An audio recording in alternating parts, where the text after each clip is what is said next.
Hello and welcome to the Redmen TV. I'm Chris Pajak. This is going to be a little bit of a different starting 11 prediction show. We're going to do it as a bit of a one-man build-up show and a starting 11 prediction show. Obviously, get into the comments. The comments, I'll be taking them from the YouTube. So if you're watching on Facebook, you're watching on Twitter, you want to get involved with the show, you watch on Periscope, get over to the YouTube video and you'll be able to talk to me and engage with me, and I'll be able to read your comments out and answer any questions.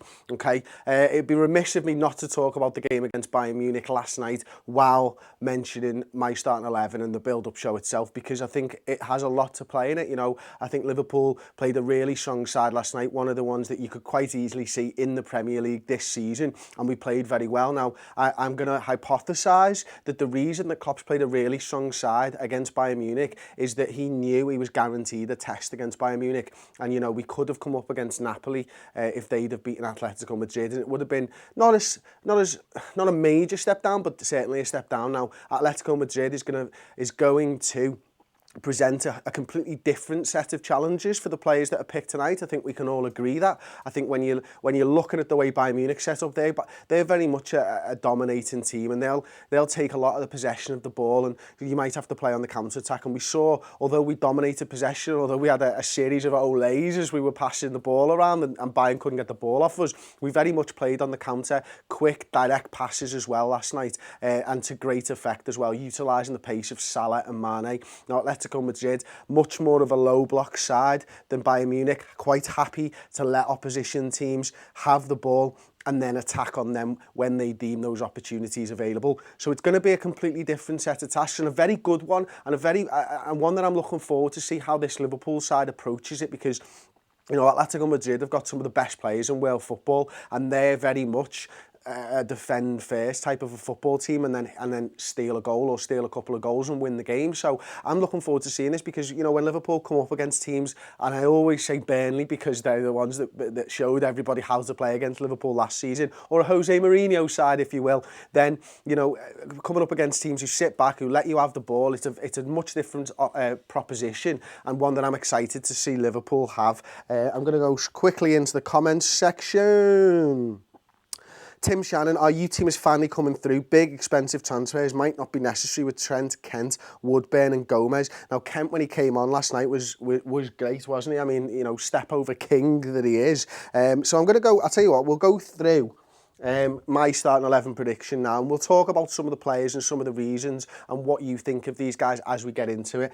So I'm going to start off with Simon Mignolet. Lloris Karius obviously played last night. I think Mignolet will play tonight. At right back, Trent Alexander-Arnold nearly got 90 minutes. So I'm going to go with John Flanagan at right back. I'm going to go Joel Matip and Ragnar Klavan as centre-backs. Now, the reason that I think this is the case, and the reason that I think Liverpool will play these centre-backs, is Lovren obviously was strained before the Hertha Berlin game, so I think he might sit out. We might see Ragnar Klavan. Joe Gomez is apparently out, and that is with a knee injury. So really, we haven't got a lot of options at centre-back, and I think this is one of the reasons that Liverpool are looking to sign Virgil van Dijk. And at left-back, he didn't feature last night at all. Alberto Moreno had a great game. I think it'll be Andy Robertson. There's a shout there for James Milner. He's supposed to be back in training and available, so he's going to need some game time as well. But I think, you know, I was talking to Si, actually, I think I'd put Milner in, and Si made a good point, was that Robertson didn't feature at all, so I think maybe Robertson's going to feature now. So I think that's the back four there. We'll shoot quickly into the comments section. Text the gamer, do you think Mignolet is a safer option to Karius for the upcoming season? Absolutely. Morgan Venice, Chris, view on Trent starting first game. I think he's going to have to start the first game. Klein's going to miss it. He's not had a pre-season. And I think if Trent continues to play in the Premier League like he's played in pre-seasons thus far, then I think, you know, Nathaniel Klein's we can afford to give Nathaniel Klein his version of a pre-season while the season's going on, because ultimately he's got to build up his fitness for a 9-month season, and we don't want to rush him in and then have to bring in Trent from the cold. You know, imagine if, for example, we bring in Nathaniel Klein second, third week of the season, Trent hasn't played for a few games, and then Kleiny breaks down, essentially re-aggravates that injury. Trent will then be coming in cold. I think it's a much safer option to keep Trent playing as he has been playing, keep him into form. We know that players normally, when they play a run of games, they do seem to get better. They do seem to get that match fitness together. So for me, it's a much safer option to stay with Trent at the moment. But we'll see when the season starts, won't we? Because it's a completely different thing. Adam Lee, what is Ward's role going to be this season with us having 3 half-decent keepers? One for the Cups with Mignolet and Karius for the league in Europe. And I'd be surprised if we kept all 3 of them this season. I really would. Now, that's not to say that I think it's Ward that will be going out. It could potentially be Karius. It could be that, you know, Ward does go out and that would be cool as well. But yeah, I think right now Ward's out with a back injury, so it's gonna. That's why I don't think he's gonna start. Okay. Michael Garner says, whoa, we've got the best attack in the world. Phil Coutinho, Bobby Firmino, Sadio Mane and Mo. Nice, I like that a lot actually. I'm not a very good singer, as you're all probably aware. Okay, so I'm going to go on to the midfield then. I'm going to put Gini Wijnaldum in there. I'm going to put Adam Lallana, obviously two substitutes yesterday, getting some game time. And I'm going to put Grujic in there as well. So that's the centre midfield. I think Chan and Henderson both played last night, so I think they'll sit out. As I say, Lallana and Wijnaldum, although they were subs, and Grujic actually, I think they might come in for the start of this game, and we'll see where the squad's up to. It's actually, when I looked through all the players that Liverpool have got and have taken over there, minus the injured players and stuff, it's actually quite difficult to field a different 11, and I thought that would be the case. Now, it could be that a lot of the same players play, but with the game against Atletico Bilbao on Saturday, personally, I don't think Klopp will do that. I do think there'll be as much change as he can afford in there. Okay, back into the comments.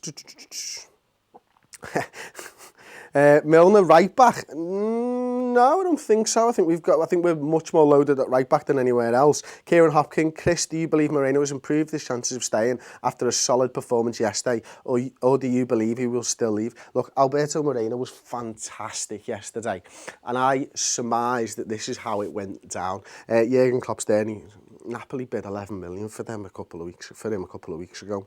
Napoli are in this competition. They're in the ground now. They've literally just played. But Alberto, fancy a game of footy tonight, mate? Yeah, you've got a chance of staying with us, mate. You just need to perform tonight and you'll be at Liverpool. Brain, if he has a good performance, yeah, we'll get our 15 million for him. Absolutely. None of this 11 million from Napoli, do you know what I mean? Alberto, go out there, express yourself. You're free to do exactly what you want. Alberto Moreno just goes off, plays out of his skin, and then Jurgen Klopp stood on the sidelines going, is 15 million enough for Alberto Moreno? And Brain just turns around to Jurgen and goes, boss, we've had him for 19, 20 months here. It's more than enough. Let's hope that Napoli do bid off that performance, and let's hope that we can get this deal done. And that's how I think that it went down last night. If you agree or disagree, let me know in the comments section, of course. Moesi, Grujic is looking good in pre-season. He is, isn't he? Now, his overall performances for me aren't anywhere near up to the level of Gini Wijnaldum, Adam Lallana, Emre Can, or in fact Jordan Henderson. But what he does get is end product. And you know, so many times during the season when we struggled against teams that sat back and stuff, you wanted one of those midfielders to break through the lines and get a goal. And that's what Grujic seems to have. He seems to have that innate ability to find a little bit of space and get a shot off. Now, they're not always the best shots, but I always reference Frank Lampard when I'm talking about Marco Grujic. And I always have to say, if he goes on to have half the career that Frank Lampard had, then he'll be a good signing. But also, he reminds me of a way in. Do you remember when Joe Cole used to play for Chelsea and all he used to score was deflected goals and stuff? I think Grujic has got a little bit about that, a little bit of that as well. Let's hope as well when we come on to the strikers, it's Daniel Sturridge as well, because he had a won the goal last night. Okay, so wingers. I'm going to go with Kent on the right-hand side, the right-footed, two-footed, step-over king himself, Ryan Kent. I'm going to go Ben Woodburn on the left-hand side. I think he came on last night, very, very late on, I think it was. So I think he's guaranteed to start. And I'm going to go with Dom Solanke because I believe that Divock Origi is still out with muscular problems. I don't think we'll risk Daniel Sturridge. Thankfully, he did put on Instagram last night that he thought that it was just tiredness and that was why he was pulling up and it wasn't an injury. Fingers crossed that's the case, because Daniel Sturridge playing and finishing the way that he did last night is what Liverpool need and what Liverpool want, because he can be a real integral part of this squad. So that's my starting 11. Let me know your thoughts and who you think should start and where you think I've gone wrong in the comment section, as you always do. Kieran Hopkins. Brandon Tierney says Milner into midfield, maybe. Yeah, I mean, that's an interesting shout, actually. If Milner's fit and available, why not? I mean, we saw it once last season, I think I'm right in saying, against Stoke when we played the three at the back. And I think Trent and Klein played left wing back. Trent played right wing back, and I think James Milner played in the middle, and he looked really out of his depth there, to be honest. But that might be down to the fact that he'd had a season playing left back, and he was very tired towards that end of the season anyway. So, but yeah, why not? And where would you think Milner would fit? I mean, he can certainly do the DM role. We know that, even though it's not natural to him. He can almost definitely do one of these. He obviously takes corners and stuff. So yeah, good shout there. Who was that? Brandon Tierney. Brandon, thanks for the comment, Brandon. On the ball there, Si, I really thought I'd have you there. Callum Freely at Bradley Harrison, because Lallana was judged offside and interfered with the keeper. Oh, obviously they're talking about the goal. Yeah, I think Lallana just was blocking the keeper's view when the Gruitch shot came in, so I think that's why it was called off. It was really good to see the two commentators not have an absolute clue as well, though. Doesn't surprise me. ITV commentators not the best. In fact, you know what, there's not that many really good commentators anymore. Okay, we're getting a lot of shouts for Pajak Nudes. Elliot Roberts, Pajak gives a shimmy. I don't know. Keska looks like a really good B-side, and that was a super chat. Thank you so much for the super chat, mate. It is, isn't it? And I think, you know, when you think that maybe Klein or Trent arguably is going to be a right back of the B-side, I think, you know, it'll probably be Callias or Ward, Clavin with another, maybe Lovren, something like that. Could be our B-team defence. Robertson could be a B-team left-back with Milner, or it could be Milner. Then you've got these three in the centre, potentially could be B-team. But I think, you know, I'd like to see Lallana and Coutinho feature in the centre of the park. But, you know, you're talking Chan Henderson. The wings is still where I think we're a little bit light, and I'd like to see reinforcements, and that's, you know, that's just the way that is. Anyway. Arian Brazier said that front three is terrible. Yeah, I don't necessarily agree with that. I mean, it's not as good as Salah, Mane and Firmino, but Solanke scored more goals than Firmino this pre-season. Kent looked on fire last night when he come on, and we know what a talent this young lad Ben Woodburn is. So you've got to give these guys... You've got to give them the opportunity to prove that they're good players. Ultimately, you know, look, we've not seen enough of Kent over the last year and a half. We're only just now seeing the emergence of Ben Woodburn into a first team squad player, and a little bit towards the end of last season. I don't think these guys have done anything wrong. I think all they've done is been positive. The effect that they've had on the team, on the squad. They are, as Ben Woodburn, it was like a new signing last season, and you know it's oft said, but ultimately, you know, whenever an academy player comes in, it's money. Hopefully, if you can get into the first team squad and get into the first team itself, it's money that you haven't had to spend elsewhere, which means you can probably pay more for transfers coming in. RJS11, Chris, watching Renato last night, he looked terrible. Who's our next option? I really didn't see anything positive from Renato Sanchez. I'm not sure. I think we may have inadvertently signed Renato Sanchez last night, because I think Phil Coutinho probably took him back home in his pocket. So whether we've paid for him or not, I'm not 100% sure. But no, genuinely, Renato Sanchez looked way off the ball, didn't he? That I wouldn't just judge Renato Sanchez on that one performance. I don't think any football fan can judge any player on one performance. Let's also look at Lewandowski. Was he good last night? No. Was Frank Ribery good last night? No. Are these bad players? No. Ultimately, so look, that entire Bayern side were embarrassed by us last night, so let's not judge too quickly on those type of players. But yeah, I agree with you, he didn't look good at all. Irish Red, Chris, with Keiterdale off, surely Ox worth a punt at 25 million. Yeah, I'd like to see the Ox come in, and I think, you know, it's being able to play in the centre midfield, in the wings. If we were to switch to three at the back at some point this season, he could maybe play right full back and stuff as well. So to me, it makes sense. It's good for the squad. Have you got anything to say? James Podmore said, if it does turn out that Sturridge is injured again, what's next for him? Rehabilitation once again, and I think he's probably used to it by now, and I feel so sorry for him, because he seems like one of the most genuine people in and around the Liverpool first team squad. You know, he does a lot for charities. He's always there chatting and signing things and taking photographs with youngsters who want his autograph and photos and all that type of stuff. And you know, he's a fantastic footballer when he's fit, but you know, I wouldn't like to be the judge of that personally. I think, you know, he's going to have to ask serious questions about what he's doing and what he needs to do differently. I think he'll have tried a few things over the last couple of years to get back to full fitness, but you know, I don't know the answer to that question. I wouldn't like to think about it. Ellis LFC says, I think that there's more chance of Liverpool winning the Champions League than the Premier League because not many teams sit back. Yeah, maybe that's the case, and you know that's your opinion, of course. And you know, there are teams that do that. Atletico Madrid being one of them, who are always there or thereabouts.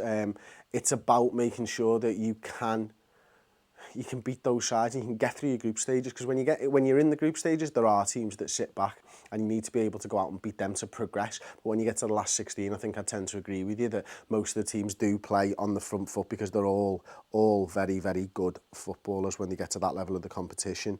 I think Sturridge needs to do yoga, says Ollie Music. Maybe. Benny 1838 score prediction, Chris. I'm not giving a score prediction for a pre-season friendly. No chance. Sorry, mate. Bradley Aspo says, Pajak, you haven't got the minerals to get that shirt off. What do you think of just sleeping this all the time? Of course I've got the minerals. You mean on camera? Probably not. Michael Chapter, how fucking good was Mane? 10.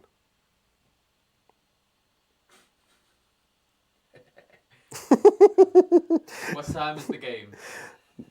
6:45, half seven, why not? Where are Ings and Ajaria? Ings apparently is not going to be featuring, and Ajaria is, you can't see this, he's in a wallet on the wall here.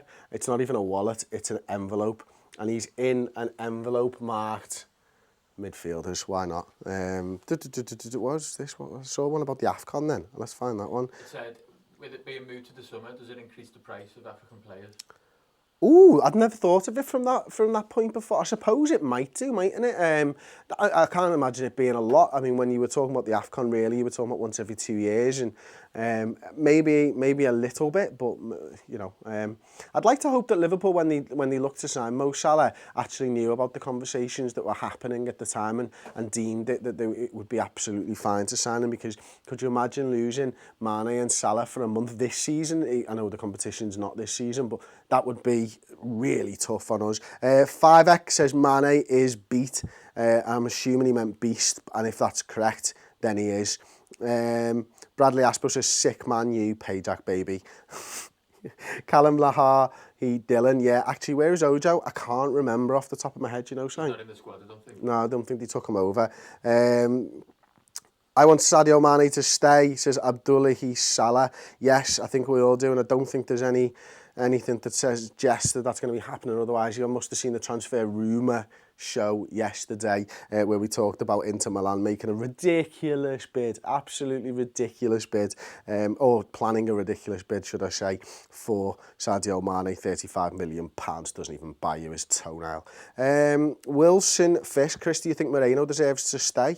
I honestly can't answer that question, because I can only base it on performances in the red shirt for Liverpool in the competitions. You can't judge one performance in a pre-season friendly and decide whether he's got to stay or not. Jurgen Klopp's the man to decide that, and the other coaches, because they've seen how he applies himself in training. They'll have seen whether he's improved from last season, because they'll know that his performances last season weren't good enough. If he's improved in training, if he continues to prove that he wants to be in, that he can fight for his place, and that he can do a good job when he's on the field, then he'll deserve to play. But I couldn't possibly answer that, and I wouldn't after one pre-season friendly. Just like I wouldn't judge Renato Sanchez off one pre-season friendly, I can't judge Alberto Moreno either. Elliot Roberts, go away. That wasn't his comment. Chris Campbell, go away. Milesy, do you ever do anything other than watch Redmen TV live videos? If you could have anyone from the current squad to join you and Paul as co-host for Daily News Show, etc., who would it be and why? Jurgen Klopp, obviously. Obviously, it would be Jurgen Klopp. Why wouldn't it? I mean, don't you want to hear it straight from the horse's mouth? That's what you want to know. I want to sit down with Jurgen. And me and Paul said this years and years ago, is that if we were millionaires, we would give a sum of money, like let's say £20 million. This is a pub conversation from before we started Redmen. We'd give £20 million to Rafa Benitez and just hand it to him and say, look, I don't want to be involved in the transfer policies. I don't want to know. I don't want to know the intricacies of all that. I want to give you this £20 million, and all I want is to sign an NDA, a non-disclosure agreement, so that you tell me who Liverpool are after, so I don't have to get my news from the Liverpool Echo. That's how long ago it was. Twitter didn't exist at the time and all that. So, and I think I kind of, the same thing applies now. I'd want to do a daily show with Jurgen Klopp, but I wouldn't be sharing everything with you. Not a chance. Not unless you're proper subscribers to the redmentv.com. I'm only joking. Of course, I'd share the whole thing with you. What have we got here? Some mad super chat. A green one, I can't remember if I've seen a green one before. Haramba Nemlakar. Is Robertson doing the same to Moreno that Karius is doing to Mignolet? That's a very interesting question, Haramba. Thank you very much for that. And thank you for the super chat as well.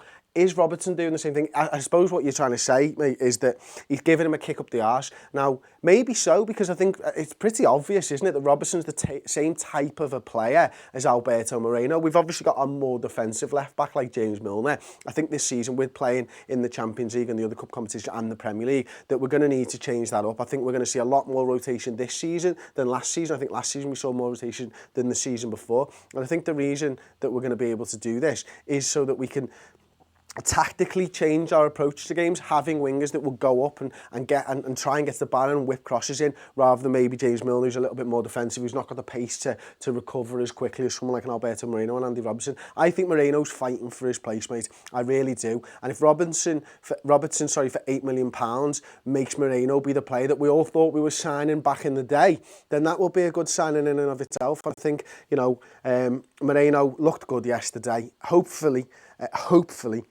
he can turn it around, because why wouldn't you want somebody to turn it around? Why wouldn't you want a Liverpool player to prove you wrong and go and be a good footballer for this club? Because it means that you don't have to sign someone, and we know that signings are risky. So if we can make Alberto Moreno a better player, and if Andy Robertson helps him to do that and develops himself and becomes a good player himself, then Liverpool have then got two very good left-backs. And that's the idea, isn't it? And right now, I don't think we do. Right now, I think Robertson's got a lot to learn. Right now, I think over the last year and a half, 2 years, we've seen that Moreno still has a lot to learn, and he hasn't learned very quickly. He hasn't learned on the job, but Robertson might speed up Moreno's development, as it were. So yeah, again, thanks for the super chat. Hope I've answered your question. RJS11, Chris, how many seasons do we need for the Football League to start looking at us as serious contenders for the Champions League, or are we already there? I think you just need to go out there and prove it, don't you? I think you can be a serious contender in your first time in the Champions League, but you've got to go out there and you've got to make people scared of you. You've got to make sure. Leicester were a serious contender. Now, they didn't get to the semi-finals, did they? They got to the quarters, didn't they, Leicester? I think it was the quarters that they got to. But they were a serious contender. Once you're out the group stage, you are a contender. Because, we've seen over the years that not always the best side in the competition wins that. And I'll go back to 2005 to say that. We've seen over the last couple of years that Real Madrid have dominated in Europe because of the size of the squad and stuff and the money that they spend. But it doesn't always happen like that. Bayern Munich are one of the best sides in world football, and they've struggled in the Champions League. And that might be down to the league. That might be down to the players. But it's a very, very tough competition to win. And ultimately, this Liverpool side over 2 legs can probably beat any team in the world on their day. And I would like to hope that we can progress at least out of the group stages, or at least into the group stages, and then out of the group stages in the Champions League. So thanks for the question, RJS11. Chris? LFC Methaman says, how far is this Liverpool team off Dortmund's Champions League final team? Probably quite a way, I think. I think the Champions League final team from Dortmund were league winners at the time. I think, they'd I think I'm right in saying, I forget which seasons it were, but I think they struggled initially when Dortmund broke into the Champions League for the first time under Jurgen Klopp. And I can't remember the seasons, apologies. Klopp didn't have a big enough squad, and he didn't rotate that squad well enough during that first season that Dortmund were in, and they had a little bit of flux in the Bundesliga as well. I think I'm right in saying. I think that what they needed to do was they needed to play in the Champions League, they needed to play the Premier League. Now, Klopp's got the experience of managing both competitions, but the thing that's lacking at the moment is the players don't have that experience. The players might be listening to Klopp, but they might not be taking it all on board just yet. They should be, because he's a manager and he's been through it and he's done it and he's been there and he's nearly won it. But ultimately, doing something for yourself is always the best way to learn. So these Liverpool players this season need to listen to Klopp, need to take on board all the information that he's providing for them, and need to go out there and try and enact that and try and enact those game plans as well as possible. But right now, until we've been in the Champions League, until we've even qualified for the Champions League, I think we're a long way off. I think maybe 2 seasons off that Dortmund side, and then you're relying on things going your way in the transfer market and your way with injuries and stuff like that. But right now, I don't think we're quite there yet. I mean, that Dortmund side, we're a dominating side, but there are all the hallmarks of us moving in that right direction. I think Liverpool have improved on the Jurgen Klopp consistently, apart from a small period last season. But even coming back from that January patch and being able to step up and start getting into and get into the Champions League qualifiers says to me that this Liverpool squad can come back from things when they're going against them, and that's always a good thing when you're a Liverpool fan as well. Michael Chapter, please change the kits on the players to the new home kits. OCD of mine, ha ha ha. Yeah, we will do. Promise. When the player images are released. Yes. Whoa, Ben Small, what do you think of three at the back with Lovren, Matip and Chan? I'm not a fan. I'm not a fan, to be honest, of the three at the back. And I think the way that you've set it up there, and correct me if I'm wrong, is that Lovren would be on the left-hand side, Matip would be on the middle, and Chan would be on the right-hand side. Chan, I can understand being on the right-hand side, and I think he's good in that position. He can be very good in that position if he was to continue to train there and continue to listen to the coaches and stuff. Matip makes sense for him to be the centre of this back three because he's the tall guy, but ultimately it's the guys on the sides that seem to do a lot of the passing, and a lot of these three at the backs is only like David Luiz, whose position's slightly different and he's more up and down from the middle. Dejan Lovren, and this is the reason that I don't like that, is that Dejan Lovren's really bad in space. You know, Emre Can can get over there and make a tackle in space. Right backs can get over there and make a tackle in space. Dejan Lovren's very much a centre back for me, and being over to the left hand side, you know, tricky wingers and all that in loads of space, I don't like the look of it. But that's not to say that we won't see three at the back feature this season, and I think we do need another centre back if that is going to be the case. Drunk Nan, who will win the Prem this season? It's far too early to call, and I did it on one of the videos last week. Joel Van Herten, how important is a good start to the season to our title hopes? Please, Payjack, answer. Okay, Joel, a good start is massively important. I think, you know, this Liverpool side towards the beginning of last season, were focused and they knew exactly what they had to do, and they improved game by game, and we started snotting teams. You know, the Leicester game, first game at home, was absolutely brilliant. We started really well in the first game of the season against Arsenal, I think it was last season. So it's obviously important. It's not the be-all and end-all. Let's remember that Manchester City started 5 out of 5 wins out of 5 games, I think it was last season. Let's remember that Chelsea, we were talking about Antonio Conte being the first manager sacked. So it's not 100% vital, but to give that squad a lift moving into the Premier League season, I think this Liverpool squad needs a good start to the season. And if we can get a few points ahead of our rivals before all the games start, then why wouldn't you want to take that advantage?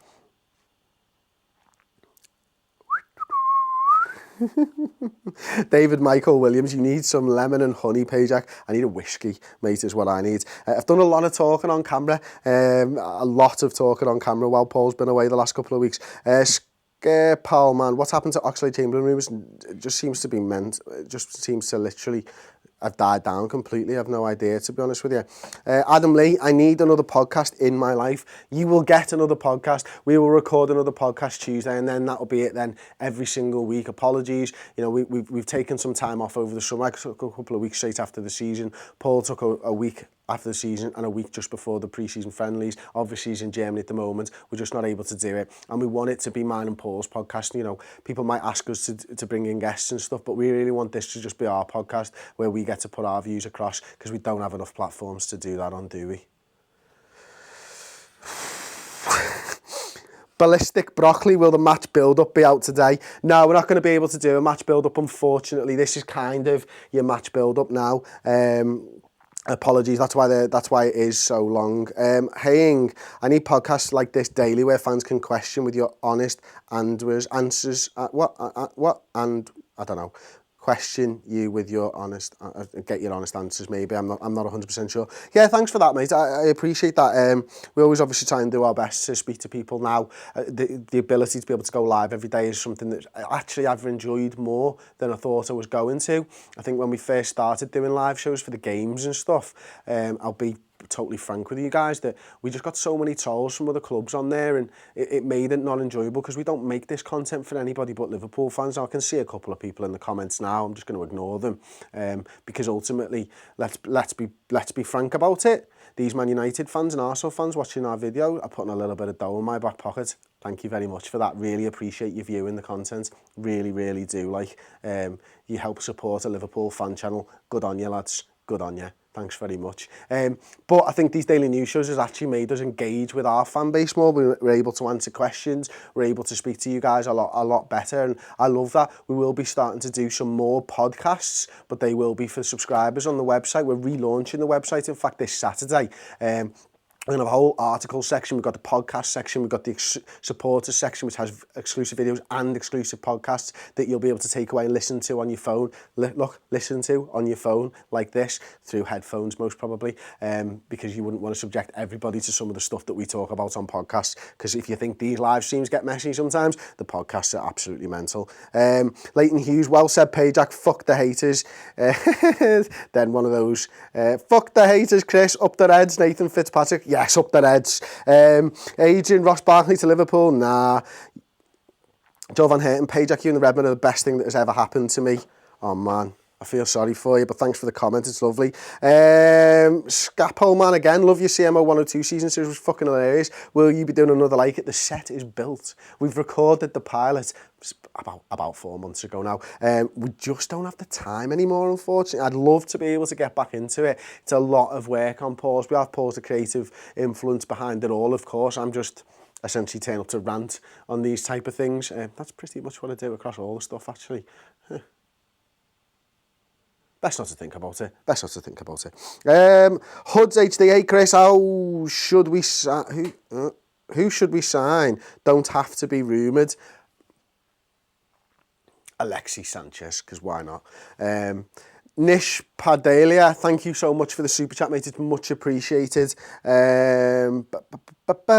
Michael Chapter, Audi Cup's better than the Champions League. Go ahead. Ben Game 07, Sturridge or Firmino. Leighton Hughes, finally had my name read out. Love the shows. 2 lads, thank you very much, mate. Is Salah faster than Paul? Says Tabish Arshad. Honestly, a snail's faster than Paul Machin. And he's not watching today. I'd tell you the same thing if he was watching. I tell you what you can do. Do you remember the name of the video where he does that running?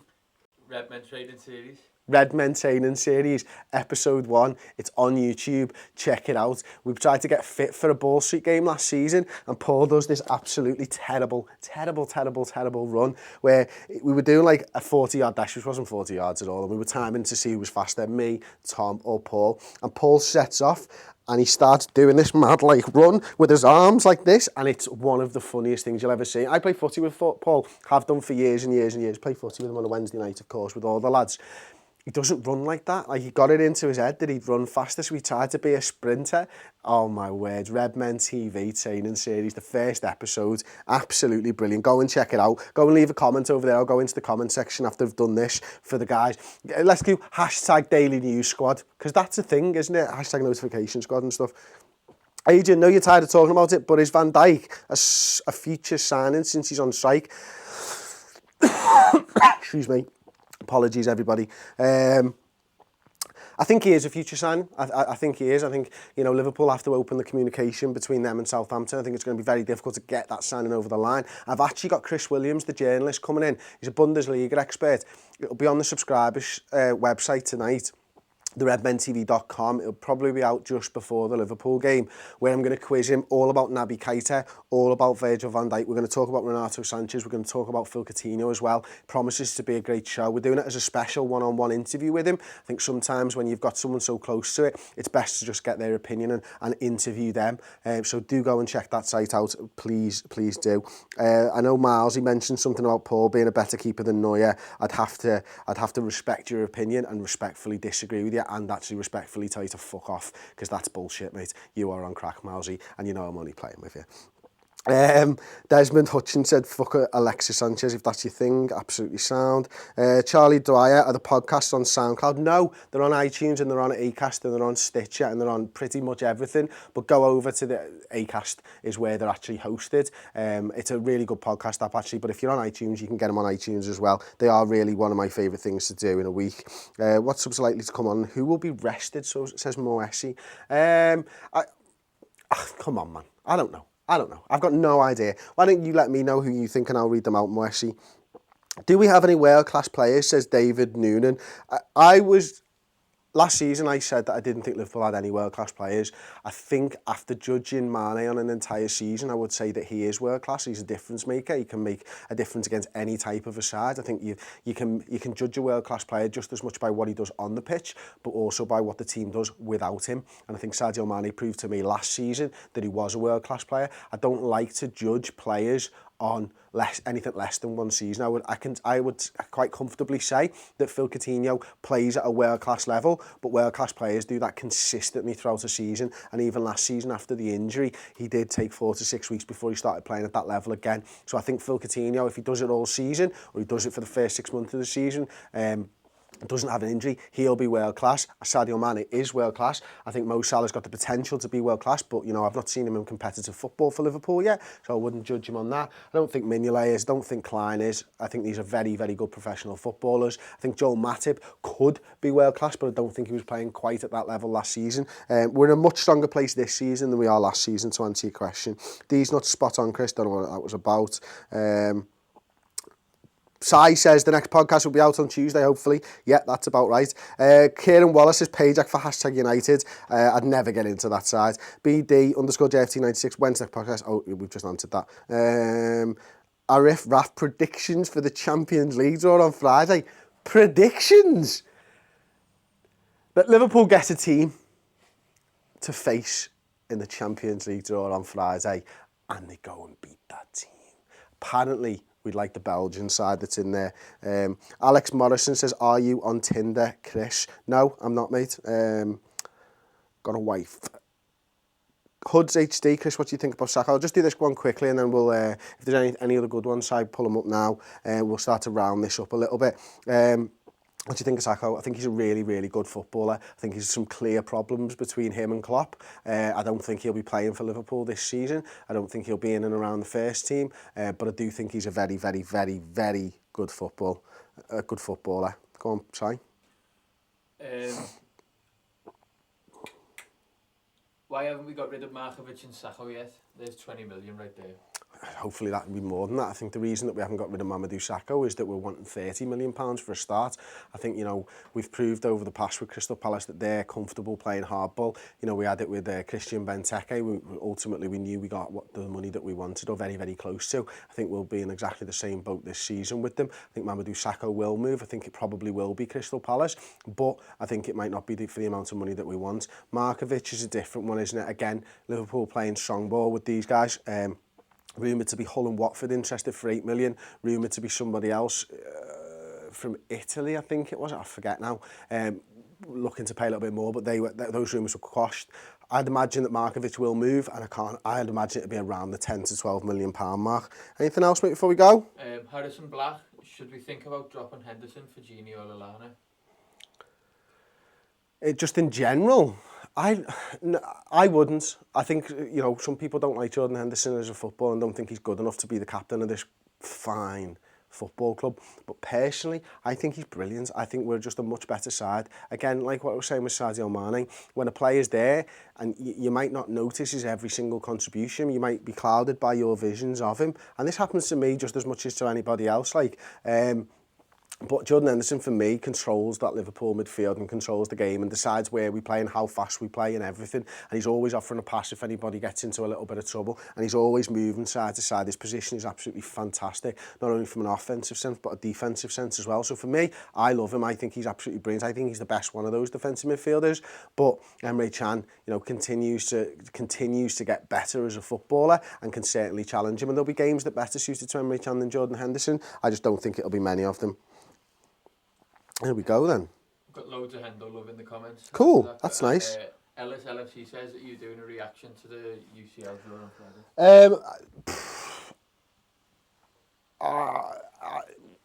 I'll probably do something on my phone. I might do something, a quick live on my phone or something. We're not going to be doing a big fuck off live extravaganza like we did the last time we were in the Champions League, because that went so well. But yeah, I'll do something.